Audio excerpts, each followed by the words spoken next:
Ravi Prakash Siliconandhra hospital Kuchipudi super speciality వైద్య సేవలు పూర్తిగా ఉచితం. మహబూబ్ నగర్ పట్టణంలో జరిగిన డబుల్ బెడ్రూమ్ల స్కామ్ ప్రస్తుతం సంచలనంగా మారింది. స్కామ్ లో జరిగిన అవినీతి ఎంత? ఇల్లు లేనోనికి ఇల్లు ఇస్తాయి కానీ బలిసినోనికి బిర్యానీ తినిపించినట్టే ఉంది. 3,50,000 కట్టింది సార్, కానీ ఇంకా ఇవ్వలేదు. ఎంతమంది బాధితులు మోసపోయారు? 1,70,000 ఆ రోజు ఇవ్వడం జరిగింది. నిజమైన లబ్ధిదారులకు డబుల్ బెడ్రూమ్ కేటాయించండి. ఇక్కడ బెంచ్ కార్ వాళ్ళకు కూడా అలాట్ చేసిరండి, గవర్నమెంట్ ఎంప్లాయీస్కి అలాట్ చేసిరండి.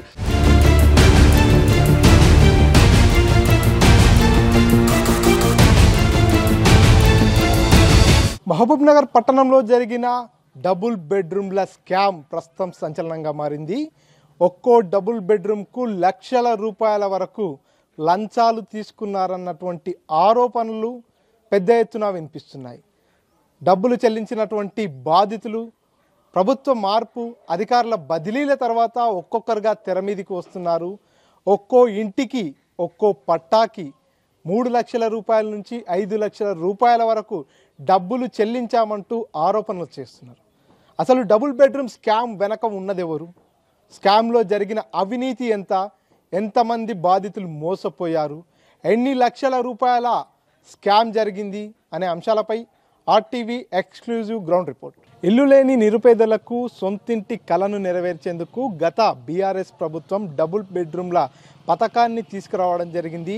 ఈ పథకం వచ్చిన నాటి నుంచి కూడా అక్రమార్కులు దీన్ని ఒక వరంగా వాడుకుంటున్నటువంటి పరిస్థితి. ఎవరైతే ఆశల ఒడిలో ఉండేటటువంటి లబ్ధిదారులు ఉంటారో వారందరి దగ్గరికి వెళ్ళేసి మీకు డబుల్ బెడ్రూమ్ కావాలంటే మాకు డబ్బులు చెల్లించినట్టయితే మీకు డబుల్ బెడ్రూమ్ ఇల్లు ఇస్తామనేటటువంటి మాటలు చెప్పి కొంతమందితో డబ్బులు తీసుకున్నటువంటి అవినీతి భాగోతం ఇప్పుడు మహబూబ్నగర్ జిల్లాలో సంచలనంగా మారింది. మహబూబ్నగర్ పట్టణంలో నిర్మించినటువంటి డ్యూటిపల్లి, క్రిస్టియన్పల్లి, అదేవిధంగా వీరన్నపేట, మౌలాలిగుట్ట దగ్గర డబుల్ బెడ్రూమ్ ఇళ్ల నిర్మాణ ప్రక్రియ అయితే పూర్తి అయిపోయినటువంటి పరిస్థితి. ప్రస్తుతం మనం డ్యూటిపల్లిలో ఉన్నటువంటి డబుల్ బెడ్రూమ్స్ వద్ద ఉన్నాం. ఇక్కడ ఉన్నటువంటి 1000 పైచిలుకు ఇళ్లలో చాలామంది లబ్ధిదారులందరూ కూడా ఇక్కడ ఇల్లు తీసుకొని నివాసం ఉంటుండగా కొంతమంది వారి పేరు మీద పట్టాలు తీసుకున్నప్పటికీ కూడా ఇక్కడ నివాసం ఉండలేనటువంటి పరిస్థితి. దీంతో కట్టినటువంటి డబుల్ బెడ్రూమ్లన్నీ కూడా శిథిలావస్థకు వచ్చినటువంటి దృశ్యాలు కూడా మనం చూస్తున్నాం. పూర్తిగా అద్దాలన్నీ కూడా ధ్వంసమైపోయి ఓ పక్క పిచ్చి మొక్కలు మొలుస్తూ కూడా ఇక్కడ ఉన్నటువంటి పరిస్థితి. ఈ నేపథ్యంలో చాలామంది నిరుపేదలంతా కూడా, ఇల్లు లేని వారంతా కూడా డబుల్ బెడ్రూమ్ ఇళ్లపై ఎంతో ఆశలు పెట్టుకొని డబుల్ బెడ్రూమ్ ఇల్లు వచ్చినట్టయితే కనుక తమ సొంతింటి కళ నెరవేరుతుందంటూ కూడా ఎన్నో ఆశలతో పెట్టుకున్నటువంటి వారంతా కొంతమంది దళారుల చేతకు దగ్గరికి వెళ్ళడం జరిగింది. వారంతా కూడా 3 లక్షల నుంచి 5 లక్షలు డిమాండ్ చేసినట్టుగా బాధితులు ఆరోపణలు చేస్తున్నటువంటి పరిస్థితి. ఈ దళారుల్లో ముఖ్యంగా చూసుకున్నట్టయితే ఎంఆర్ఓ కార్యాలయంలో పనిచేసేటటువంటి అధికారులే, తహసీల్దార్ కావచ్చు, ఆర్ఐ కావచ్చు, వారే ప్రధాన సూత్రధారులుగా వ్యవహరించినట్టుగా చాలా స్పష్టంగా తెలుస్తుంది. ఎందుకంటే వారు స్వయంగా వారే డబ్బులు తీసుకున్నటువంటి ఆరోపణలు కూడా పెద్ద ఎత్తున వినిపిస్తున్నటువంటి పరిస్థితి. దళారులే కాకుండా అధికారులు కూడా ఎవరైతే లబ్ధిదారుల దగ్గర నుంచి డబ్బులు వసూలు చేస్తున్నారనేటటువంటి ఆరోపణలు అయితే పెద్ద ఎత్తున వినిపిస్తున్నాయి. మహబూబ్నగర్ పట్టణంలో డబుల్ బెడ్రూమ్ ఇళ్ల నిర్మాణ ప్రక్రియ పూర్తయిపోయింది, పంపిణీకి సిద్ధంగా ఉన్నాయనేటటువంటి వార్త ప్రచారమైన నేపథ్యంలో ఎవరైతే లబ్ధిదారులు ఉంటారో వారంతా కూడా ఒక్కొక్కరుగా వారికి ఉన్నటువంటి సర్కిల్తో అధికారులను అప్రోచ్ అయిన నేపథ్యంలో ఆ లబ్ధిదారుల అవసరాన్ని, లబ్ధిదారులని ఆసరాగా చేసుకుని వారి దగ్గర నుంచి డబ్బులు నొక్కేసినటువంటి భాగోతం అయితే ప్రస్తుతం హాట్ టాపిక్గా మారింది. మనతో పాటు మాట్లాడేందుకు సామాజిక కార్యకర్త దిడికి ప్రవీణ్ కుమార్ గారు ఉన్నారు. అన్న, చెప్పండి, ఏంటి అసలు మహబూబ్నగర్లో ఎన్నడూ లేనంతగా భారీ అవినీతి జరిగిందనేటటువంటి ఆరోపణలు వినిపిస్తున్నాయి. బాధితులే స్వయంగా వచ్చి తహసీల్దార్కు లక్షల రూపాయల ముడుపులు ముట్ట చెప్పామనేటటువంటి ఆరోపణలు చేస్తున్నారు. ఎట్లా చూస్తారు దీన్ని? ఇది 100% వాస్తవం అండి. మహబూబ్ నగర్ నియోజకవర్గం ఇక్కడ దివిటిపల్లి కానీ, వీరన్నపేట కానీ, తర్వాత ఎస్విఎస్ కానీ, మౌలాలిగుట్ట కానీ, ఈ డబుల్ బెడ్రూమ్లు అనేది మీరు ఇందాక చెప్పారు, అది డబుల్ బెడ్రూమ్ కాదండి, డబుల్ బెడ్రూమ్. డబ్బులు ఇస్తేనే బెడ్రూమ్లు ఇచ్చిర్రండి. ఎంత దౌర్భాగ్యం అంటే ఇక్కడ అసలు నిజమైన పేద మధ్యతరగతి వాళ్ళకి ఎవ్వరికి ఇచ్చిన దాఖలాలు లేవండి. ఇప్పుడు ఇక్కడ చూసుకుంటే దాదాపు 1000 పైచిలుకు ఇండ్లు డబుల్ బెడ్రూమ్లు కట్టారండి. దీంట్లో సగానికి సగం ఖాళీగా ఉన్నాయండి. సగానికి సగం ఎందుకు ఖాళీ ఉన్నాయంటే ఒకటే అంశం, ప్రధానంగా మహబూబ్నగర్ పట్టణం కానీ ఇతర మహబూబ్నగర్ నియోజకవర్గం కాదండి, ఇతర నియోజకవర్గాల వాళ్ళు కూడా ఇక్కడ డబుల్ బెడ్రూమ్ తీసుకున్నారండి. ఏవి చూసినా మీరు ఇప్పుడు చూస్తే మీరు మీ ఆర్టీ వాళ్ళు మొత్తం గ్రౌండ్ రిపోర్ట్ ఒకసారి తీసుకోండి. సగానికి పైగా ఇల్లు తాళం ఉంటాయి. ఎవరైనా ఎంక్వైరీకి వస్తుర్రు, ఇంకెవరైనా వస్తుర్రు అంటే వస్తారు తప్ప మక్తల్ కానీ, దేవరకద్ర కానీ, నారాయణపేట కానీ వివిధ నియోజకవర్గాలకు ఇక్కడ కేటాయించారండి. అసలు నేను మొదటిగా చెప్పేది ఒకటే అండి, ఈ ఎంపిక ప్రక్రియలో పారదర్శకత లేదు. పైరవీలతోటే డబుల్ బెడ్రూమ్లు ఇచ్చిర్రు. ఈ డబుల్ బెడ్రూమ్లు ఎంత ఘోరం అంటే మీరు చూస్తే ఒకసారి మీ కెమెరామెన్ అక్కడ తిప్పమని చెప్పండి. ఆ బేస్మెంట్ లేదండి, బేస్మెంట్ లేదు. మీరు చూస్తే దయచేసి అక్కడ తీసుకెళ్ళండి, చూడండి అది ఎట్లా. ఓన్లీ పిల్లర్లు 4 చుట్టుముట్టు పిల్లర్లు వేసి సిమెంట్ వేసిర్రు. మీరు ఇక్కడ చూస్తే క్లియర్ కనిపిస్తుంది అండి. అక్కడ చూడండి మీరు ఎట్లా పగుళ్ళు వచ్చినాయి. ఆ పగుళ్ళు మొత్తం ఏమవుతుంది, ఏదైనా ఇల్లు కట్టేటప్పుడు బేస్మెంట్ వేసి చేస్తారండి. బేస్మెంట్ లేదండి, ఖాళీ పిల్లర్లు వేసి 4 రూమ్లు వేసి ఒక బాత్రూమ్ చూడండి, బాత్రూమ్ వేసారు. కిచెన్లో ఒక సింకుకు వేసిన తప్ప 4 కిటికీలు పెట్టిన తప్ప ఏం లేదండి. ఇక్కడ ఏం జరిగింది, కేటాయించినటువంటి ఇళ్లలో ప్రధానంగా దాదాపు 3 లక్షల నుంచి 4 లక్షల రూపాయలు చేతులు మారినాయండి. ఇంకా ఎంత ఘోరం అంటే దీనిలో అధికారులే సాక్షాత్తు అధికారులే దీనిలో పైరవికారులు అయినరు. ఒక రెవెన్యూ అధికారి గతంలో ఇక్కడ పనిచేసినటువంటి పార్థసారథి గారి గురించి నేను ఒక చిన్న విషయం చెప్తా. ఆయన ఎంత ఘోరం అంటే బాజాబ్తో డబ్బులు తీసుకున్నాడు. ఒక మండల తహసీల్దార్, మహబూబ్నగర్ అర్బన్ తహసీల్దార్ పార్థసారథి గారు, ఆయనకి వెనుక ఉన్నటువంటి అసిస్టెంట్లు, ఆర్ఐలు కానీ వీళ్ళు కానీ ఎంత ఘోరం అంటే వాళ్ళ ఇంట్లో పట్టాలు పెట్టుకున్నారు. ఇంతకుముందు చూసిన అమ్మాయి ఆ విషయంలో చూస్తే సరితది కానీ మిగతా అమ్మాయిది కానీ చూస్తే ఒక్కొక్కరికి 3 పట్టాలు ఇచ్చారు. ఎట్లకెళ్ళి ఇస్తారండి 3 పట్టాలు అంటే? బుక్క చిట్టిలా ఇవి? పాతకాలంలో మా చేన్లల్లో మా ఇళ్ళల్లో పని చేయడానికి వచ్చినప్పుడు వాళ్ళు ఎవరైనా పని చేసిపోతే వాళ్ళకి జీతం ఇచ్చడంతో పాటు మేము కళ్ళు చిట్టీలు రాసిస్తుంటాం. మా నాయనోళ్ళు మా నాయనమ్మ వాళ్ళు చెప్తే కళ్ళుకు చిట్టి రాసిస్తుంటాం. అట్లా కళ్ళు చిట్టీలుగా అమ్మినటువంటి డబుల్ బెడ్రూమ్లు చిట్టీలు రాసి ఇచ్చిర్రండి. ఇది ఎంతవరకు సమంజసం? నేను ఒకటే అడుగుతున్నా, గతంలో కలెక్టర్లు ఎవరు పట్టించుకోలేదు. వాళ్ళు అప్పుడున్న పరిస్థితులకు వాళ్ళు తలగిర్రా ఏమో తెలియదు. ఇప్పుడు కలెక్టర్ గారు వచ్చిర్రు, విజయాంధ్ర మేడం బోయి గారు ఎవరో కలెక్టర్ గారు వచ్చిర్రు. ఆమె వచ్చినప్పుడే, ఆమె పదవి బాధ్యతలు స్వీకరించినప్పుడే ఆమె ఆకస్మిక తనిఖీలు చేసింది.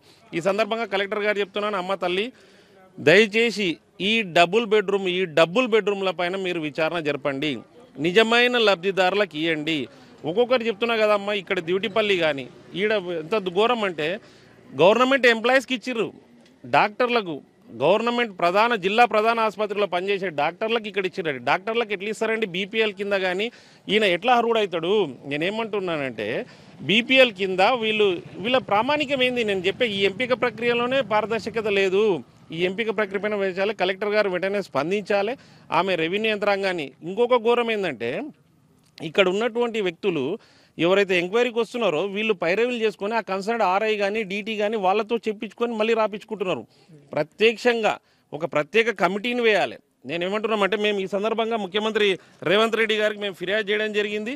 ఈ విషయంలో చెప్పినాం, అయ్యా రేవంత్ రెడ్డి గారు ఈ డబుల్ బెడ్రూమ్ల పైన విచారణ జరపాలని నేను సైతం స్వచ్ఛంద సంస్థ దిడ్డి ప్రవీణ్ కుమార్ అనే వ్యక్తి దీనిపైన ఫిర్యాదు చేయడం జరిగింది.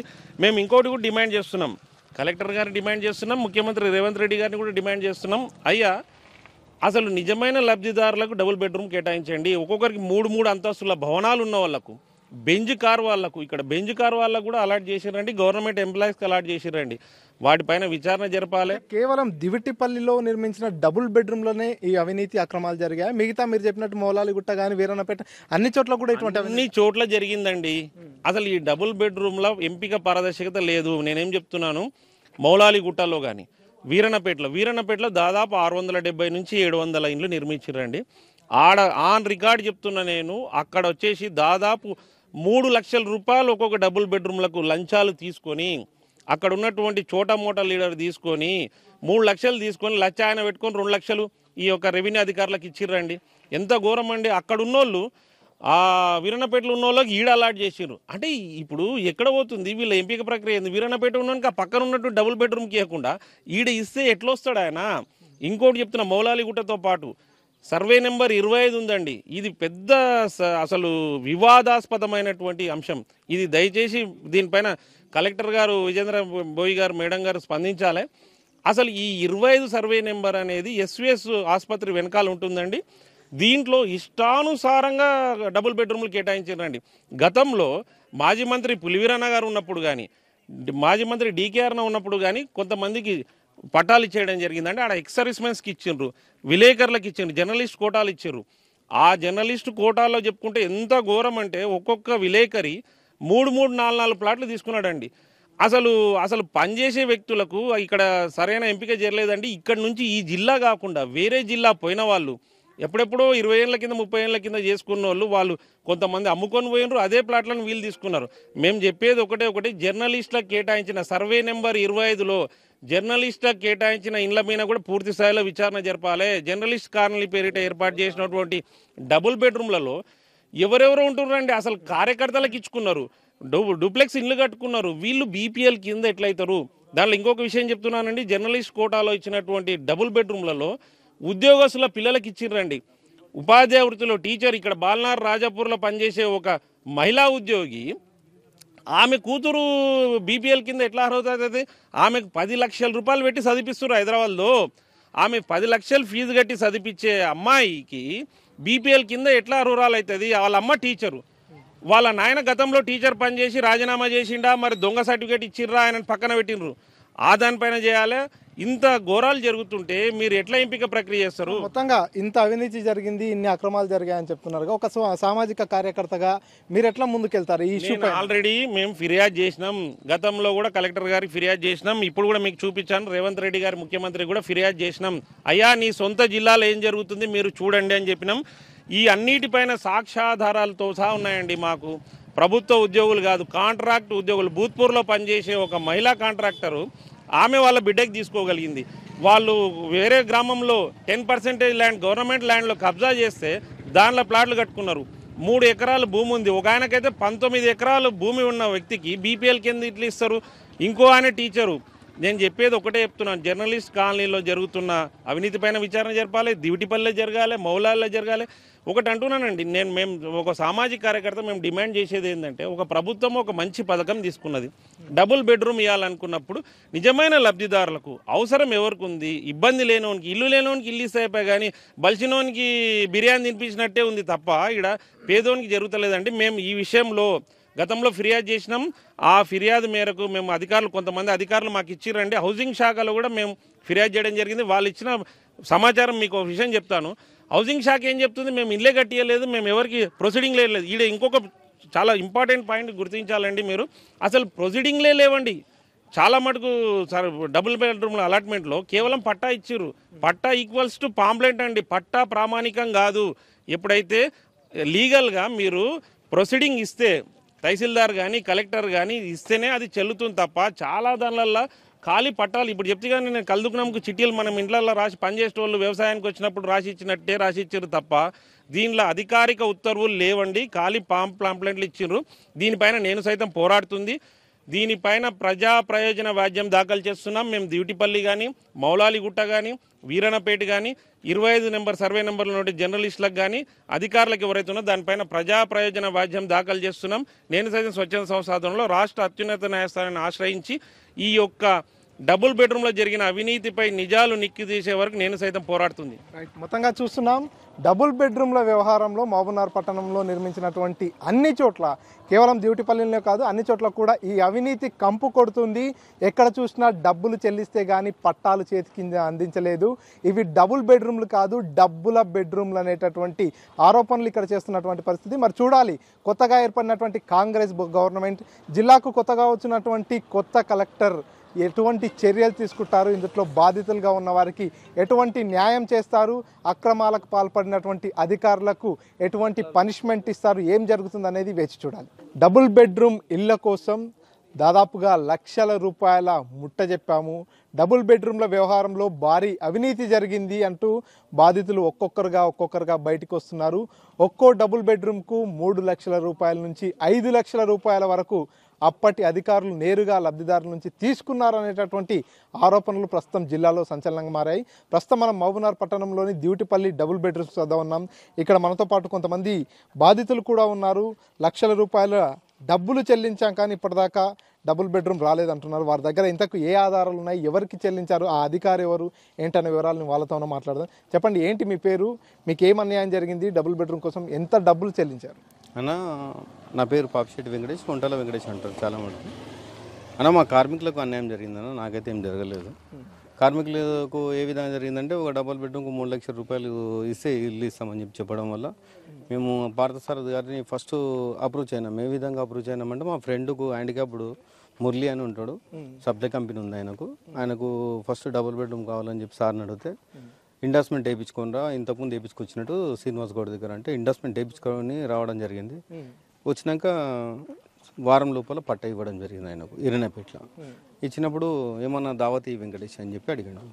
దావత్ అంటే సరేలే సార్ సాయంత్రం అరేంజ్ చేస్తామని చెప్పి ఒక 10,000 ఆ పిల్లాడిస్తే ఆ 10,000 పెట్టి ఐటమ్స్ ఏమేమి కావాలో అవన్నీ తీసుకొని వెళ్ళడం జరిగింది వాళ్ళ ఇంటికి. తీసుకొని వెళ్ళినప్పుడు ఆ సందర్భంలో ఏమన్నా అంటే ఎవరికైనా డబుల్ బెడ్రూమ్ కావాలంటే మీ వంట కార్మికులు ఎవరైనా ఉంటే అమౌంట్ పెట్టుకుంటే ఇస్తా అని చెప్పి అన్నాడు. అంటే ఎంత సార్ అంటే ₹1,00,000 ఇద్దాంలే అని చెప్పి అంటే సరే మంచిదిలే అని వాళ్ళకి చెప్పినాం. అంటే ఒకరు ముందరికి వచ్చి ₹1,00,000 ఇచ్చి ఒకరు తీసుకోవడం జరిగింది. తర్వాత 2 లక్షలకు పోచం అనటానికి ఇవ్వడం జరిగింది. తర్వాత ఇంకా 3 లక్షలకు ఒకరికి ఇవ్వడం జరిగింది. ఒక ఆమె బాలేశ్వర్ అని చెప్పి మా దగ్గరనే పనిచేస్తుంది వర్కర్, ఒక ఆమె రేవతి అని చెప్పి ఇక్కడ ఉంటుంది, ఒక ఆమె నరసమ్మ అని చెప్పి ఉంది, ఒక ఆయన చారి రామాచారి అని ఇక్కడ, షాబానా బేగం అని ఈరణపేటలని, ఇంకా 2-3 పేర్లు ఐడియా వస్తలేవన్నా. వాళ్ళకందరికీ పెంచడం జరిగింది. 3 లక్షల రూపాయలకు ఒక ఇల్లు మేమే ఇప్పించినామన్నా. వాళ్ళు డబ్బులు నేరుగా సార్ వాళ్ళ ఇంటి దగ్గరకు పోయి సార్ పట్టా రెడీ అయింది అని చెప్తేనే మేము డబ్బులు ఇవ్వడం. పార్థసారథి అప్పుడు ఎంఆర్ఓ ఆర్ఐ గారికి ఏమని ఇవ్వాలంటే 10-20 వేలు పైన అడిషనల్గా మేము పెట్టుకొని ఈయనకి ఇచ్చి ఆయనకు కూడా ఇవ్వాలని చెప్పి ఆఫీస్లో ఆయనే చెప్పడం జరిగింది. షరత్ సెక్షన్లో ఉంటుండే షరత్కు ఏమన్నా ఇస్తారు, నువ్వు పట్టా బయట తీసుకుపోయి ఇచ్చేసి అని చెప్పి షరత్కు చెప్తే పట్టా తీసుకొని బయట కవర్లో పెట్టుకొని ఫైల్లో పెట్టుకొని తీసుకొని రావాలి, పట్టా ఇవ్వాలి, అమౌంట్ తీసుకోవాలి, ఆయన కూడా తీసుకొని ఇచ్చేసి వెళ్ళిపోతుండే. మేము వాళ్ళకు సబ్మిట్ చేసేసి పోయి వాళ్ళు తాళాలు చేతులు తీసుకొని ఇళ్ళలో పోయి ఉంటుండే. ఆ విధంగా నడిచిందన్న. ఇప్పుడు 4 బాధ్యతలు మిగిలిపోయారన్న మా దాంట్లో. మేము ఇచ్చినాం, పైసలు ఇచ్చినాం. 12 లక్షలు అంటే మా దగ్గర లేవు సార్ అన్ని పైసలు, 10 లక్షల రూపాయలు మాత్రం ఉన్నాయని చెప్పి 10 లక్షలు అరేంజ్ చేసి ఇచ్చిన మీకు పట్టాలు రెడీ అయినాయి అంటే. తర్వాత 2 లక్షల రూపాయలు తక్కువ పడుతున్నాయి అంటే మా పాపది గోల్డ్ ఉంటే పెట్టి ఇవ్వడం జరిగింది. నేను 12 లక్షలు ఇచ్చినాక తర్వాత చైతన్య గారిని కలిస్తే సార్కి ఇస్తే నాకేం సంబంధం, నాకు కూడా ఇవ్వాలి, ఇస్తా. అప్పుడు నా పరిస్థితి ఏంటంటే ఇంకా కొంచెం టైం ఇవ్వండి అన్న, నా చిట్టి ఉంది అడిగి నేను చిట్టి వాళ్ళ దగ్గర మాట్లాడి ఇస్తాను అని చెప్పి చిట్టి ఆయనను సంప్రదించి, రాజు ఆయన పేరు, ఆయన సంప్రదిస్తే 1,70,000 వస్తాయన్న అని చెప్పి అన్నాడు. సరేనా ఇవ్వండి అవసరం ఉందని చెప్తే 1,70,000 ఇస్తే ఆ రోజు మార్నింగ్ ఫోన్ చేసిన అన్న డబ్బులు రెడీ అయినా తీసుకెళ్ళండి. అయితే ఆ రోజు అంబేద్కర్ జయంతి ఉత్సవాలు ఉన్నాయన్నమాట. 14th రోజు 13th రోజు ఫోన్ చేసిన నేను. ఫోన్ చేస్తే మన సీనన్న మినిస్టర్ క్యాంప్ ఆఫీస్లో ఉన్నా అని చెప్పి చెప్పడం జరిగింది. క్యాంప్ ఆఫీస్లో ఉన్నా, సాయంత్రం పోయేటప్పుడు తీసుకుంటలే వెంకటేష్ అంటే సరేలే అని చెప్పి సాయంత్రం వరకు వెయిట్ చేసిన, రాలేదు. 10 అవుతుంది. నేను బాలచందర్ అని చెప్పి ఉద్యమకారుడు, మా ఆయనకని ఉద్యమంలో పాల్గొన్నాడు, కళాకారుడు ఆయన. ఇద్దరం ఇంటికి వస్తుంటే మేము ఎదురేదాకా వచ్చినాక ఫోన్ చేసాడు, వెంకటేష్ ఆడున్నాం అన్న, మేము ఎదురేలా పోతున్నామన్నా, దీటిపల్లికి వెళ్తున్నాను, ఇంటికి వెళ్తున్నాను. లేలే ఇడికి వచ్చేసి బైపాస్కి వచ్చేసే అని చెప్పి అంటే మళ్ళీ ఇద్దరం కలిసి బైపాస్కి పోయి 1,70,000 ఆ రోజు ఇవ్వడం జరిగిందన్న మన చైతన్య గౌడ్ గారికి నైట్ టైం. తర్వాత ఒకసారి 50,000 ఇచ్చినాము. రాజు అనే పిల్లాని ద్వారా ఒక 30,000 ఇచ్చినాము. విఆర్ఏ పిల్లాడు. అంటే మొత్తం ఎంతమందితో డబ్బులు చెల్లించారు, ఎన్ని లక్షల వరకు డబ్బులు అందజేశారు మీరు మధ్యవర్తిగా ఉండి వీళ్ళందరితో 3 లక్షల రూపాయలు మాత్రం ఇవ్వడం జరిగిందన్న. ఒక 3 లక్షల రూపాయలు అడిషనల్గా నేను పెట్టుకున్నా మళ్ళీ పైకి వెళ్ళి. మొత్తం ఇప్పటివరకు టోటల్ అమౌంట్ ఎంత ఇచ్చారు? టోటల్ 10 మందికి 30 లక్షల రూపాయలు ముట్టినాయి, 10 మందికి ఇచ్చిరన్న. ఇప్పుడు ఈ 4 కొరకు 15 లక్షల రూపాయలు ఖర్చు అయినాయి ఇప్పటికే. మొత్తం 45 లక్షల దాకా అయింది. అంటే వీరంతా లబ్ధిదారులేనా, డబుల్ బెడ్రూమ్ ఎలిజిబుల్ పర్సన్స్ ఏనా? వీళ్ళంతా లబ్ధిదారులైనా ఎలిజిబుల్ పర్సన్స్. ఎవరికి ఇండ్లు లేవు, ఎక్కడ ప్లాట్లు కానీ మీరు ఆధార్ కార్డు పాన్ కార్డు ఏది కొట్టుకొని చూసుకున్నా కూడా వాళ్ళకు ఏది లేదు, ఎలాంటి ఆధారం లేదు. వాళ్ళు పొద్దున్న లేసి జీవనము వంట పని లేకపోతే మేస్త్రి పనికో కూలికి పోయి మాత్రం కూలీనాలి పని చేసుకొని జీవనం సాగించడమే. ఈ పిల్లాడు వంటల పనికి వస్తాడు, తర్వాత లేదంటే పెయింటర్ పనికి పోతాడు.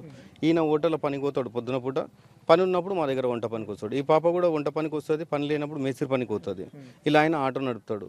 ఈ విధంగా వర్క్ చేసుకునే వాళ్ళైనా వేరే వాళ్ళు అయితే కాదు. సో మొత్తానికి గతంలో మీరు కూడా బీఆర్ఎస్ పార్టీకి అనుసంధానంగానే పనిచేశారు. సో ఒక అధికారి ఇన్ని లక్షల రూపాయలు లబ్ధిదారులకు పట్టాలు ఇచ్చేందుకు తీసుకుంటుంటే స్థానిక మంత్రికి కానీ ఎమ్మెల్యేకి కానీ మీరు వాళ్ళ దృష్టికి తీసుకెళ్లే ప్రయత్నం చేశారా?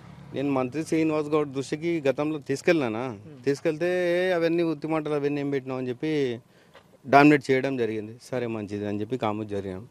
తర్వాత నేను నా మీద దాడి జరిగినప్పుడు కూడా మా మిత్రుడు సురేష్ అని చెప్పి ఇక్కడనే ఉంటాడు దీటిపల్లిలో. 16వ తారీఖు బర్త్డే మొన్ననే అయిపోయింది ఆయనది. కరెక్ట్ 1 year అయింది. ఆయన బర్త్డేలో నేను కూర్చున్నా. చైతన్య గౌడ్ ఫోన్ చేసి పట్టాలు ఇస్తా తీసుకుందా అని చెప్పి పిలిస్తే బైపాస్కి రమ్మంటే బైపాస్ పోయినా నేను. బైపాస్ పోతే కూడా బైపాస్లో లేరు. నేను మధు అనే బాబు ఇద్దరం కలిసిపోయినాం. బైపాస్లో లేరు అన్న ఏడున్నారా అని ఫోన్ చేసిన నేను మళ్ళీ.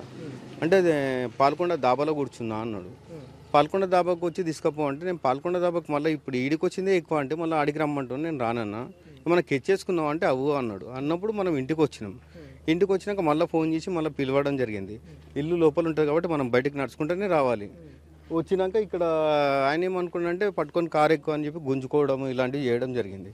జరిగితే అప్పుడే ఆ బాబు సురేష్ అనే పిల్లాడు, మధు వాళ్ళు మాకు సపోర్టర్గా నిలబడి ఆ రోజు మమ్మల్ని రక్షించడం జరిగింది. లేకపోతే ఈరోజు నేను ఉంటుంటేనో లేకుంటే భగవంతుని కన్నా ఆ రోజు అంత నైట్ వాళ్ళు ఆ విధంగా ప్లాన్ చేసుకొని ప్లాన్గానే వచ్చారు. సో ఇప్పుడు ప్రభుత్వం మారింది, అధికారులు కూడా అప్పటి అధికారులంతా కూడా ఇక్కడ నుంచి బదిలీ అయిపోయారు. ఇప్పుడు మీ డిమాండ్ ఏంటి? మీరు ఏం డిమాండ్ చేస్తున్నారు? వారి డబ్బులు వారికి రిటర్న్ ఇవ్వాలా, లేకపోతే ఆ డబ్బులతోనే డబుల్ బెడ్రూమ్ ఇవ్వాలా? ఆ డబ్బులతోనే వాళ్ళకు డబుల్ బెడ్రూమ్ల కొరకు వాళ్ళు ఆశానా? ఎందుకంటే ఈ కాలంలో ఒక గజం స్థలం కొనాలన్నా కూడా ఎంతలో ఉందో మనకు తెలుసానా? వాళ్ళకి ఇచ్చిన డబ్బులలో వాళ్ళకి ఏం రాదు. డబుల్ బెడ్రూమ్ ఇస్తా అంటేనే వాళ్ళు కట్టిరు కాబట్టి, అప్పులు చేసి మరీ కట్టిరు కాబట్టి వాళ్ళకి డబుల్ బెడ్రూమ్ ఇచ్చి ప్రభుత్వం ఆదుకోవాలని చెప్పి కోరుకుంటే ఎన్ఎం శ్రీనివాసరెడ్డి గారు సానుకూలంగా స్పందించి కలెక్టర్ గారి దృష్టికి తీసుకెళ్లి కంప్లీట్ చేయడం జరిగింది. వీళ్ళకి న్యాయం చేయమని చెప్పి జేసీ కలెక్టర్ గారు రవినాయక్ గారికి చెప్తే జేసీ గారి ఆధ్వర్యంలో కూడా కౌన్సిల్ తీసుకోవడం జరిగింది. దాంట్లో ప్రూఫ్స్ మొత్తం పెడితే వాళ్ళ పైన చర్య తీసుకుంటే జైలు కూతారని కూడా చెప్పడం జరిగింది. ఎవరికి పార్థసారథికి, చైతన్య గౌడ్కు, క్రాంతి కుమార్ గౌడ్ ప్లస్ ఈయన నర్సింగ్ విఆర్ఏ రాజు వీళ్ళందరూ ఉన్నారన్న, వీళ్ళందరికీ అదే మాట చెప్పడం జరిగింది జేసీ గారు. మీ దగ్గర డబ్బులు ఇచ్చినట్టు ఏమైనా ఆధారాలు ఉన్నాయి? ఏమేమి ఆధారాలు? డబ్బులు ఇచ్చినట్టు ఆధారాలు అయితే ఏం పెట్టుకోలేదన్న. ఎప్పుడైనా మేము ఇంటికి పోయి ఇస్తుంటిమి. దానికి మేము వాళ్ళు అరేంజ్ అంటే మందు అది ఫుడ్ అవి తీసుకొని రమ్మని చెప్తుండే అవి తీసుకొని దాంట్లోనే ప్యాక్ చేసుకొని ప్లాస్టిక్ కవర్లో అమౌంట్ పెట్టుకొని క్యారీలో తీసుకొని పోయి ఇవ్వడం జరుగుతుండేనా. ఎప్పుడైనా వాళ్ళు ఇంటికి పోయి ఇస్తుంటిమి. అలా ఇంట్లో వచ్చేసి మన శాషపుట్ట దుబాయ్ బంగ్లా అంటారు కదన్నా, అక్కడ స్కూల్ ఉంటుంది పక్కన 405 ఇంటి నెంబరు పైన అపార్ట్మెంట్లో ఉంటుండే. అప్పుడు పోయి ఇస్తుంటాం అనమాట. ఇప్పుడు సొంత ఇల్లు ఆయనకు. మళ్ళీ హైదరాబాద్లో ప్లాట్లు కొన్నాడు, హైదరాబాద్లో అపార్ట్మెంట్స్ ఉన్నాయి, గండిపేటలో ఒక 4 ఎకరాల భూమి కొన్నాడు. మళ్ళీ ఇవన్నీ ఎక్కడికి వెళ్ళి వచ్చినాయన్న వాళ్ళకు. అంటే ఒక్కొక్కరికి 2 పట్టాలు 3 పట్టాలు కూడా ఇచ్చారనే ఆరోపణలు చేస్తున్నారు. ఉన్నాయా మీ దగ్గర పట్టాలు? ఆ పట్టాలు ఉన్నాయన్న, వాళ్ళకు ఒకటే పట్టా ఇచ్చింది. ఇవి పట్టుకున్నా ఈ షబానా బేగం అనే ఆమెకు ఒకటే పట్టా వచ్చింది. ఇది ఓకే. ఈమె కూడా 3 లక్షల రూపాయలు ఇచ్చి తీసుకోవడం జరిగింది. ఈమె వంట పని చేస్తుంది. ఇలా నాయన ఒకప్పుడు ఛాయ్ అమ్ముతుండే క్లాక్ టవర్ దగ్గర నైట్ టైం. ఇది మౌలాలి గుట్టకి ఇచ్చిరనా, ఫస్ట్ మౌలాలి గుట్టకి ఇచ్చారు. ఇది 3 లక్షల రూపాయలు తీసుకొని ఇచ్చిర్రు. తర్వాత మౌలాలి గుట్టకి ఎందుకు ఇస్తారు సార్, మేము దిటిపల్లికి కావాలని చెప్పి మేము కొట్లాడితే మార్చి దిటిపల్లికి ఈయనకి ఒక 50,000 ఎక్స్ట్రా తీసుకొని మళ్ళీ ఇది ఇవ్వడం జరిగింది. ఇది కూడా ఇచ్చినాక ఆడ డెనిస్ ప్రాబ్లం ఉంది అని చెప్పి చెప్తే దీన్ని కూడా మార్చి వేరే ఇల్లు కేటాయించడం జరిగింది. ఆ పేపర్ మిస్ అయింది నా దగ్గర. ఇది లావణ్యది. ఈ లావణ్య అనే ఆమె కూడా సేమ్ మౌలాలి గుట్టకు కేటాయించిరనా.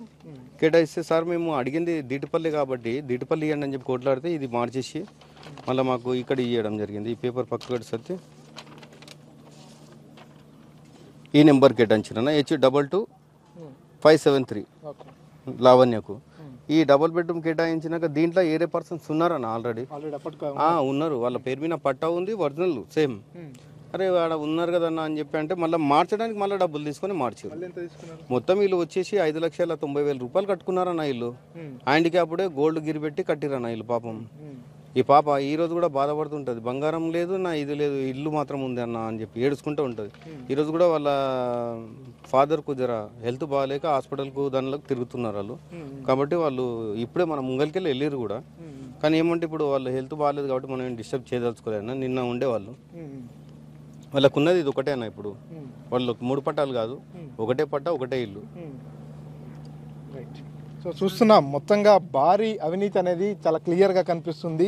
వీళ్ళు చేస్తున్న ఆరోపణలో వీళ్ళు చూపిస్తున్నటువంటి ఈ పట్టాలు ఏవైతే ఉన్నాయో ఒక్కో పట్టా ఇవ్వడానికి 3 లక్షల రూపాయలు డిమాండ్ చేస్తున్నారు. ఆ పట్టా ఇచ్చిన తర్వాత కూడా వీరందరికీ కూడా ఏదైతే దివిటిపల్లి దగ్గర ఇల్లు ఇస్తామనేటటువంటి నెపంతో 3 లక్షలు తీసుకొని దివిటిపల్లి దగ్గర కాకుండా మౌలాలి గుట్ట దగ్గర ఇచ్చినట్టు చెప్తున్నారు. మళ్ళీ అక్కడ నుంచి పట్టా మార్చాలి అంటే మళ్ళీ డబ్బులు చెల్లించాలి. అక్కడ కూడా అలాట్మెంట్ అయ్యింది, ఒక కుటుంబం ఉంది కదా అనేటటువంటి విషయాన్ని అధికారుల దృష్టికి తీసుకెళ్తే మళ్ళీ డబ్బులు ఇస్తే మళ్ళీ పట్టా మారుస్తామంటూ కూడా దాదాపు 5 లక్షల పైచిలకు డబ్బులు తీసుకున్నారంటూ కూడా వీళ్ళు ఆరోపిస్తున్నారు. ఇంకొంతమంది బాధితులు కూడా ఉన్నారు. మీ పేరు ఏం పేరు? నా పేరు సత్యనారాయణ. మీరు ఎంత కట్టారు డబ్బు? నేను మొత్తం వరకు ఇప్పటివరకు 2,50,000 కట్టేశాను. అంటే నేను జీవనోపాధి కోసం బండగలో ఇంతవరకు కుంభరాడి బండగ దగ్గర అద్దెకుంటున్నాను నివాసం గత 20 ఏళ్ళ నుంచి. అంటే నా చిన్నప్పటి నుంచి ఇక మా చిన్నళ్ళు ఉంది కదా, చిన్నలో సౌలభ్యం లేక బయట రెంట్ కూడా ఉన్నాను. అంటే మీకు ఇస్తామని చెప్పారా? డబుల్ బెడ్రూమ్ ఇస్తామని మన పేపర్ కానీ మన హామీ కానీ ఇచ్చిరా? ఉంది. డబుల్ బెడ్రూమ్ అంటే అప్లై చేసినాం. అట్లా ఫస్ట్ అప్లై చేసుకుంటే రాలే. అంటే ఫస్ట్ మన డబుల్ బెడ్రూమ్ మన కేసీఆర్ ప్రభుత్వం ఉన్నప్పుడు డబుల్ బెడ్రూమ్ ఇస్తామంటే అప్పుడు నాకు రాలే, క్యాన్సిల్ అయింది. తర్వాత మేము ఇట్లా అన్నగారి ద్వారా బాబు మీకు డబుల్ రూమ్ వస్తుంది, కొంచెం ఖర్చు పెట్టుకోండి మీకు అమౌంట్ కొన్ని 2 లక్షలు పెట్టుకుంటే 2 లక్షలు కానీ 3 లక్షలు కానీ పెట్టుకుంటే వస్తుంది. అంటే సరే ఏదో ప్రయత్నంగా ఇప్పుడున్న పరిస్థితుల్లో కానీ మనకు ఇప్పుడున్న పరిస్థితుల్లో రెంట్ కట్టలేము. 4,000 మన జీవనోపాధి ఉండదు. రోజు మనం పెయింటింగ్ ఒకరోజు పని ఉంటుంది, ఒకరోజు ఉండదు. వారంలో 3 రోజులు 4 రోజులు అయితే పెయింటింగ్ పని ఏదైనా ఏ పని కానీ పెయింటింగ్ పని కానీ ఏ పని కానీ 4 రోజులు అయితే ఎక్కువ అవుతుంది. మళ్ళీ 3 రోజులు ఇంటికాడ ఉండాల్సి వస్తుంది, పస్తులు ఉండాల్సి వస్తుంది. రెంట్ కట్టలేం, ఏం చేయలేం. ఆ వ్యక్తిగతంగా అట్లానే సరే ఏదో చిట్టో బొట్టో చేసి అన్నకు 2 లక్షలు ఫస్ట్ ఇచ్చిన, తర్వాత 50,000 ఇచ్చడం జరిగింది. పట్టా రెడీ అయ్యని చెప్తే 50,000 ఇచ్చేసిన. అప్పుడు తద్వారా రాలేదు. ఎంపీ ఎలక్షన్ కోడ్ అవి కోడ్ వాడు, MLC code, MP election code అన్ని పడ్డాక ఇక రాలేదు. అయితే అంటే ఏమైనా ఇంతకు పట్ట రాలేదు, ఏం రాలేదు అంటే బాబు ఇక కోడ్ పడది, కోడ్ అయిపోయినాక అంటే మేము సకల బాధితులు అందరూ కలిసి కలెక్టర్ ఆఫీస్కి పోతున్నా అంటే మాకు నోటీస్ ఇచ్చారు. ఏమని, బాబు మీతోటి ఎలక్షన్ కోడ్ అయిపోయాక మీకు ఎంక్వైరీ ఉంది, రాండి కలెక్టర్ ఆఫీస్కి రాండి పోయినాక అయితే సార్ ఇట్లా మాకు అన్యాయం జరిగింది, ఇట్లా మా నుంచి ఇలా అంటే పాలసారి గారికి వాళ్ళకి మేము వెళ్ళాం, అమౌంట్ తీసుకొని నేను ఉన్నా దగ్గరుండి పాలసారథి ఎవరు ఎంఆర్ఓ వాళ్ళ ఇంటి నేను దగ్గరుండి అంటే వెంకటేశ్వర గారు పైన ఇచ్చేస్తుండే అమౌంట్. అదే ఏంది కవర్లు ఇక ప్యాకెట్లు మొత్తం అది పార్సల్ ఏమన్నా సరే దాంట్లో అమౌంట్ ఉంటుండే, బిర్యానీలు మందు అన్నీ ఉంటాయి. నేను 3 సార్లు వెళ్ళినా ఎంఆర్ఓ ఇంటికాడికి. ప్రత్యేకంగా నేను వెళ్ళినా, నేను వ్యక్తిగతంగా ఇట్లా నేను వెళ్ళినా 3 సార్లు వెళ్ళి చేసిన అమౌంట్ గిట్లా నేను 2 సార్లు నేను అమౌంట్ గిట్లా తీసుకొని పోయినా ఇంటికి. గుమ్మ ఒకసారి అంటే మెయిన్ డోర్ వరకు ఇట్లా వెళ్ళి అమౌంట్ నేను ఇచ్చేసిన, ప్రత్యక్షంగా నేనే పోయి ఇచ్చేసిన. ఒకసారి అమౌంట్ నేనే పొట్ల ఇచ్చేసిన, అలా పార్సల్ వచ్చింది తీసుకున్నాను. అయితే తర్వాత ఇంకా మాకు ఉన్నట్టు ఇంకా లాస్ట్కు మాకు రాలే. అయితే ఇంకా కలెక్టర్కు ఫిర్యాదు చేసినాక అంటే ఈ ప్రభుత్వంలో కాంగ్రెస్ ప్రభుత్వంలో కలెక్టర్ ఫిర్యాదు చేసినాక మా బాధితుల మీద చర్య తీసుకొని ఇలాగ మాకు నోటీసులు ఇచ్చిండ్రు, మీ మీద ఎంక్వైరీ జరుగుతుంది, అంటే మీరు సహకరించండి, పట్టుదలతో ఉండయి, మీకు సహకరిస్తాం, ఈ ప్రభుత్వం సహకరిస్తామని చేసారు. మీ పేరేం పేరమ్మా? మీకు ఎన్ని డబ్బులు కట్టారు? 3,50,000 కట్టాం సార్. సరిత వెంకటేష్ అన్నకి ఇచ్చినాం. ఎక్కడ ఉంటారు మీరు? వీరన్నపేట మహబూబ్నగర్లోనే లోకల్ ఉంటాం సార్. ఏమన్నారు డబ్బులు కట్టిన తర్వాత? ఇస్తాము అని చెప్పిండ్రు, డబ్బులు కట్టేసినాం కానీ ఇంకా ఇవ్వలేదు. అందుకే కలెక్టర్ ఆఫీస్కి పోయినాం, ఇది ఇచ్చిండ్రు. ఎప్పుడు వేరు కలెక్టర్ ఆఫీస్కి? ఒక 6 నెలలు అవుతుంది సార్ పోయి. ఇస్తాని ఇవ్వలేదు సార్. ఓకే, ఎవరు చేసారు ఈ ఇండస్ట్మెంట్? పార్థసారథి గారు చేసారు, చైతన్య గారికి ఇచ్చారు. చైతన్య గారు ఏమన్నారంటే సరే చేస్తా అని చెప్పి అన్నాడు. నేను 50,000 రూపాయలు డిమాండ్ చేసి ఈమె 45,000 ఇవ్వడం జరిగింది. 3 లక్షల రూపాయలు ఆల్రెడీ పార్థసారథి ముడైపోయినారు. ముడైపోయినాక మళ్ళీ ఈమె 50,000 లేవన్నా 45,000 ఉన్నాయంటే 5,000 నేను కలిపి 50,000 ఇవ్వడం జరిగింది. పట్ట చేస్తా అని చెప్పిండు, చేసి ఇవ్వనే లేదు ఈరోజు దాకా.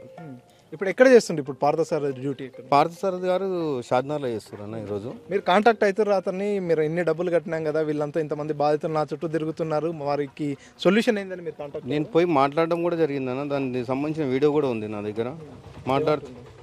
మాట్లాడితే నేను చెప్పొచ్చినా కదా, ఆయనే చేస్తాడు. ఎవరు చేస్తారు? చైతన్య చేస్తాడు. చైతన్య ఉన్నాడు కదా, అప్పుడు ఉండే కదా అన్న చైతన్య, ఆయనే చేస్తాడు అనే లెక్కల ఉన్నాడు.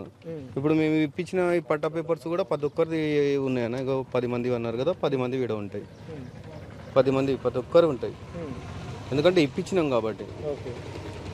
ఇదేమో మన దగ్గర నైట్ పూట వచ్చి దాడికి వేయబడ్డది. ఇది ఆయన వెహికల్ నెంబరు, ఆయన కారు, నా ఇంకా వేరే వాళ్ళు ఉన్నందుకు ఆయన సైడ్ జరిగింది. మీ పేరేం పేరండి? సార్ నా పేరు మొహమ్మద్ బషీరుద్దీన్ సార్. 2012లో కాంగ్రెస్ హయాంలోనే మాకు భూమి ఇచ్చిండ్రు క్రిస్తంపల్లిలో, సర్వే నెంబర్ 523లో. అక్కడ బేస్మెంట్ కట్టాను, 60,000 ఖర్చు పెట్టి బేస్మెంట్ కట్టాను. డికేఆర్ మేడం ఇచ్చింది. ఇప్పుడు ఆమె ఏమన్నది, అక్కడ హౌసింగ్ బోర్డు ఆఫీసర్ కూడా వచ్చినప్పుడు, సార్ మీరు లోన్లు తొందర ఇస్తారని చెప్పంటే వాళ్ళు బేస్మెంట్ వేసుకుంటారని చెప్పంటే, ఇస్తాం మేడం తొందర 6 నెలల లోపలనే బేస్మెంట్ వేసుకుంటే మీకు లోన్ ఇస్తా అని చెప్పి అన్నారు. నేను అపోజ్ ఇచ్చి బేస్మెంట్ కట్టినా సార్, ఫోటో కూడా ఉంది ఇక్కడ బేస్మెంట్ అది. ఇప్పుడు డబుల్ బెడ్రూమ్కి ఎన్ని డబ్బులు కట్టారు? ఇప్పుడు డబుల్ బెడ్రూమ్కు ఫస్ట్ ఎంఆర్ఓ సార్ పడసారి గారి తండ్రి చనిపోయినప్పుడు దీనివారు అది అని చెప్పింటే అన్నేంటో పోయినా నేను సారు డబ్బులు అడగడింది సార్ వెంకటేశ్వర అంటే నన్ను అడిగి ఏమన్నా ఉంటాయి ఆ సార్కు ఇబ్బంది అంట నీకు ఎవరి డబ్బులు పెట్టడం కదా హెల్ప్ చేస్తాడు అని చెప్పండి సరే సార్ అని చెప్పిన దాని తర్వాత పట్ట తయారైంది బాబు నీకు ఎంత రేటు ఎక్కువ అవుతుంది డబ్బులు ఎక్కువ ఇవ్వాల్సిన వస్తుంది అని చెప్పంటే సరే అని చెప్పి మిగతా డబ్బులు కూడా ఇవ్వడం జరిగింది మొత్తం టోటల్గా 3 లక్షలు సార్ దాని తర్వాత ఈ ప్రూఫ్ ఉంటే కూడా డబ్బులు తీసుకోవడం ఎంతవరకు న్యాయం సార్ మీరు మా దగ్గర 2012లో ఒక పట్ట వచ్చింది అది 2016లో 14 తెలంగాణ వచ్చిన తర్వాత 2016లో కన్స్ట్రక్షన్ జరుగుతుంది మీ పట్ట రిటర్న్ ఇవ్వండి మేము తెలంగాణ పట్ట ఇస్తామని చెప్పి తెలంగాణ పట్ట ఇచ్చిండ్రు 20 నెంబరు ఉంది తెలంగాణ పట్ట ఇచ్చిన తర్వాత అది లిస్ట్ వేసింది సార్ 2 ఆగస్టు 2018లో ఆ ఎలక్షన్ ముందు లిస్ట్ వేసిన తర్వాత పోయి అడిగినాం సార్ని అడుగుతానంటే సార్ ఏమంటున్నాడు ఎలక్షన్ కోడ్ పడింది నేను ఎమ్మెల్యే నేను రాజకీయ నాయకుని కాదు నేను కలెక్టర్ని ఎలక్షన్ అయిపోయిన ఎమ్మడే మీకు డబుల్ బెడ్రూమ్లు కేటాయించడం జరుగుతుంది దాని తర్వాత నేను ఖచ్చితంగా ఇస్తా అని చెప్పి అన్నాడు సార్ ఇస్తా అని చెప్పి మాట ఇచ్చి ఆయన ట్రాన్స్ఫర్ అవ్వడం జరిగింది ఆయన సారు దాని తర్వాత అక్కడనే బ్రేక్ అయిపోయింది సార్ అది ఫస్ట్ పట్ట 521 సార్ 521 దాంట్లో బేస్మెంట్ కట్టిన ఇక్కడ బేస్మెంట్ ఫోటో కూడా ఉంది సార్ అది ఫోటోలు పెట్టి బేస్మెంట్ కూడా జిరాక్స్ తీయాల్సి వచ్చింది సార్ జిరాక్స్ తీసే పరిస్థితికి వచ్చినప్పుడు ఫోటో ఒక ఫోటో పెట్టాలంటే 50 రూపాయలు అవుతుంది సార్ కడిగేయాలంటే అలాగే ఇట్లా 5 సంవత్సరాల నుంచి కనీసం 250-300 సార్లు అప్లికేషన్ ఇచ్చింది సార్ ప్రజావాణిలో శ్రీనివాస్ గౌడ్ సంతకం చేసిన పేపర్లు అవన్నీ ఈ మినిస్టర్ గెలిచిన తర్వాత శ్రీనివాస్ గౌడ్ సంతకం చేస్తున్నాడు ఎంఆర్ఓతో పోతున్నాడు ఎంఆర్ఓ ముందర పెట్టుకోవాలి మీకు ఫోన్ చేస్తాం లక్కీ డిపో వస్తుంది లక్కీ డిపో చేస్తాం అని చెప్పినాడు సార్ ఎప్పుడు వేసినా 100 మందికి వేస్తాడు సార్ 200-300 ఇల్లు అమ్ముకుంటారు సార్ ఎప్పుడు వేసినా 100 మందికి వేస్తున్నారు మళ్ళీ మిగతా మళ్ళీ వేస్తామని చెప్పి అంటున్నారు అది వేసిన వాళ్ళు కూడా జనాల ముందర వేసలేరు సార్ ఇన్ఫర్మేషన్ కూడా ఉండదు కదా లోపల 2-3 తీసుకుపోతుండ్రు ఇప్పుడు నీకేం కావాలి మీరేం కోరుకుంటున్నారు మీ డిమాండ్ ఏంటి మాకు డబుల్ బెడ్రూమ్ కావాలి సార్ డ్యూటీపల్లి ఇస్తా అని చెప్పిన డ్యూటీపల్లి అక్కడ కూడా మీటింగ్లో కూడా చెప్పిండు కృష్ణాపల్లి మీటింగ్ పెట్టినప్పుడు ఆయన ఆత్మీయ సమాలైన ఒకసారి మీటింగ్ పెడతానంటే పోయి అడిగితే సార్ మాకు ఇల్లు ఏమో సంగతి ఇక్కడ ఉన్న ఇల్లు ఇస్తాంపల్లిలో ఉన్నట్టు ఏమో ఉన్నకి ఇచ్చుకున్నారు ఒక ఇంట్లో 3 ఇల్లు ఇచ్చిండ్రు సార్ ఇవి పోయినాయి మాకు ఇట్లా సార్ అంటే డ్యూటీపల్లి కడుతున్నాం కదా ఇస్తాం కొన్ని రోజులు ఒప్పుకోటండి ఒకసారి అందరికీ భోజనం పెట్టాలంటే కాదు కదా బంతి తర్వాత వేయాల్సి వస్తుంది కదా ఇంక డ్యూటీపల్లి కడుతున్నాం ఇస్తామని చెప్పి చెప్పడం జరిగింది సార్ దాని గురించి మాకు డబుల్ బెడ్రూమ్ కావాలని న్యాయం కావాలని చెప్పి చూస్తున్నాం మొత్తంగా వీరంతా కూడా రెక్కాడితే కానీ డొక్కాడనటువంటి వంట కార్మికులు నిత్యం వంట చేస్తూ ఉండేటటువంటి వారు వీరు పార్థసారథి ఎంఆర్ఓ గారిని కలిసినటువంటి వీడియోస్ కూడా చూపిస్తున్నారు వీరు మా దగ్గర అన్ని రకాల ఆధారాలు ఉన్నాయి ఎప్పుడు షాద్నగర్ వెళ్ళి సో వీరంతా కూడా పార్థసారథి గారి ఇక్కడ నుంచి షాద్నగర్కు ట్రాన్స్ఫర్ అయిన తర్వాత కూడా అక్కడికి వెళ్ళి కూడా మొరపెట్టుకున్నట్టు వారి దగ్గర ఆధారాలు ఉన్నాయని చెప్పి చూపిస్తున్నటువంటి పరిస్థితి మొత్తంగా డబుల్ బెడ్రూమ్ల కోసం వీరంతా కూడా దరఖాస్తు చేసుకున్నారు డబ్బులు చెల్లించారు డబ్బులు కడితే కానీ డబుల్ బెడ్రూమ్ రాదంటే ఎన్ని కావాలో అన్ని చెల్లించుకున్నామని చెప్పుకొస్తున్నారు అయినా కూడా ఇప్పటి వరకు డబ్బులు తిరిగి ఇవ్వట్లేదు డబుల్ బెడ్రూమ్ కూడా ఇవ్వట్లేదు డబుల్ బెడ్రూమ్పై కోటి ఆశలు పెట్టుకొని వారిని అప్రోచ్ కావడం జరిగింది కొంతమందికి ఇచ్చిన నేపథ్యంలోనే మాకు కూడా ఖచ్చితంగా డబుల్ బెడ్రూమ్ వస్తుందనేటటువంటి ఆశతో మేమంతా డబ్బులు కట్టామనేటటువంటి మాట ఇక్కడ ఉన్న వారంతా కూడా తెలియజేస్తున్నారు మీదేంటి సమస్య మీరు కూడా డబుల్ బెడ్రూమ్ బాధితులేనా సార్ గతంలో 2,50,000 ఒక డబుల్ బెడ్రూమ్ ఇస్తాము అని చెప్పినారు అయితే శ్రీకాంత్ గౌడ్ దగ్గరికి డైరెక్ట్ వెళ్ళినాం మేము సార్ మళ్ళీ మా కులం వాళ్ళకు 10 ఇండ్లు ఇచ్చినారు కానీ వేరే రాష్ట్రం వాళ్ళకి ఇచ్చినారు అది ఎవిడెన్స్ నా దగ్గర ఉంది సార్ కర్ణాటక రాయచూర్ షాబాద్ దేవరకద్ర వాళ్ళ ఓటే లేదు సార్ వాళ్ళకు అట్లాంటి వాళ్ళకి ఇండ్లు ఇచ్చిండ్రు ఒక్క ఇంట్లో 5 మంది అన్నదమ్ములు ఉన్నారు 5 మంది అన్నదమ్ములకి ఇండ్లు ఇచ్చినారు అది ఎవిడెన్స్ నేను చూపిస్తాను లేదంటే నేను గొంతు కోసుకుంటా 5,10,000 రూపాయలు నేను గౌలీ సార్ నాకు రీసెంట్లీ మొన్ననే క్యాన్సర్ ఆపరేషన్ అయింది క్యాన్సర్ అటాక్ అయింది అంటే ఎక్కువ అంటే ఒక 3-4 నెలలు ఒక 6 నెలల కంటే ఎక్కువ నేను బతకను నా డబ్బులు నాకు డబ్బులన్నా రిటర్న్ ఇప్పిస్తే 5,10,000 రూపాయలు కట్టిన అనగంటి పుట్నాల పట్టి శంకర్ తమ్ముడికి ఇచ్చిన సార్ నా డబ్బులు నాకన్నా డబ్బులు లేకుండా లేకపోయా సార్ కనీసం ఇండ్లన్నా అలాట్మెంట్ చేయండి ఎందుకంటే గత పాలకులు నిర్లక్ష్యం చేసినారు సార్ ఎందుకంటే లక్కీ డిప్లో అందరికి వస్తాయి అని మభ్య పెట్టినారు కానీ లక్కీ డిప్లో తీయలేదు వాళ్ళు గెస్ట్ హౌస్ కార్డుకి పిలుచుకోవడము 10 ఇండ్లు వాళ్ళకి ఇవ్వడం 10 ఇండ్లు వీళ్ళకి ఇచ్చుకోవడం అలాంటి పాలకులు రాజ్యాంగాన్ని సాగనంపినారు కానీ మొత్తంగా ఇక్కడ అయితే ఒక్కొక్కరుగా బాధితులంతా కూడా బయటకు వస్తున్నారు. తీగ లాగితే డొంకంతా కదులుతుంది అన్నటువంటి చందంగా మారిపోయినటువంటి పరిస్థితి. బాధితులంతా కూడా డబ్బులు కట్టాము, ఒకరొకరు ఒక్కొక్క వ్యక్తికి కట్టామనేటటువంటి ఆరోపణలు అయితే చేస్తూ వస్తున్నారు. ఎంఆర్ఓల పేర్లు బహిరంగంగానే చెప్తున్నారు, వారికి నేరుగా మేము డబ్బులు చెల్లించాము, అన్ని రకాల ఎవిడెన్స్లు కూడా ఉన్నాయనేటటువంటి ఆరోపణలు అయితే చేస్తున్నటువంటి పరిస్థితి. మరి చూడాలి, మారిన గవర్నమెంట్ అయినా వీరిపై ఎటువంటి చర్యలు తీసుకుంటుంది, బాధితుల పక్షాన నిలుస్తుందా, బాధితుల కోరిక మేరకు వారికి డబుల్ బెడ్రూమ్ అందుతుందా లేదా అనేది వేచి చూడాలి. ఇది ఇక్కడ తాజా అప్డేట్. కెమెరా పర్సన్ నరసింహరెడ్డితో మణికంఠ, RTV, మహబూబ్నగర్ నుంచి. మరిన్ని వీడియోస్ కోసం ఛానల్ ని సబ్స్క్రైబ్ చేయండి, లేటెస్ట్ అప్డేట్స్ కోసం వాట్సాప్ ఛానల్ ని ఫాలో చేయండి అండ్ లింక్ డిస్క్రిప్షన్ లో ఉంది.